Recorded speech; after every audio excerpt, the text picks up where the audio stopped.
Industry ഹിറ്റായി മാറിയിരിക്കുകയാണ് എമ്പുരാൻ. മലയാളത്തിന്റെ മോഹൻലാൽ നായകനായെത്തിയ പൃഥ്വിരാജ് സംവിധാനം ചെയ്ത ചിത്രം മലയാള സിനിമയുടെ കളക്ഷൻ ചരിത്രത്തിൽ പുതിയ നാഴികക്കല്ല് കുറിച്ചിരിക്കുകയാണ്.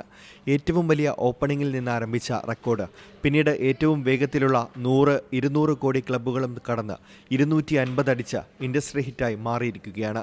അതും 11 ദിവസങ്ങൾ കൊണ്ട്. പല വിദേശ മാർക്കറ്റുകളിലും റെക്കോർഡ് കളക്ഷനാണ്. ചിത്രം കേരളത്തിൽ നിന്ന് മാത്രം ഇതുവരെ നേടിയിട്ടുള്ള കളക്ഷൻ സംബന്ധിച്ച കണക്കുകൾ പുറത്തെത്തിയിട്ടുണ്ട്. പതിവ് പോലെ വാരാന്ത്യത്തിൽ മികച്ച കളക്ഷൻ ചിത്രം നേടി. 11ാം ദിവസം, അതായത് ചിത്രത്തിന്റെ രണ്ടാമത്തെ ഞായറാഴ്ച 3.85 കോടി ഇന്ത്യയിൽ നിന്നും മാത്രം ചിത്രം കളക്ഷൻ നേടിയെന്നാണ് സാക്നിൽ കണക്കുകൾ. ചിത്രം റിലീസ് ചെയ്ത് 10ാം നാളിൽ 3.35 കോടി നേടിയിരുന്നു. ഇതോടെ ഇന്ത്യയിലെ ആഭ്യന്തര നെറ്റ് കളക്ഷൻ മാത്രം 11 ദിവസത്തിൽ 98.35 കോടിയായി. ചിത്രം ആഗോളതലത്തിൽ 250 കോടി നേടിയെന്ന് നിർമ്മാതാക്കളായ ആശീർവാദ് സിനിമാസ് പ്രഖ്യാപിച്ചിരുന്നു. നേരത്തെ 100 കോടി ഷെയർ ലഭിച്ച മലയാളത്തിലെ ആദ്യത്തെ ചിത്രമെന്ന റെക്കോർഡും എമ്പുരാൻ സ്വന്തമാക്കി.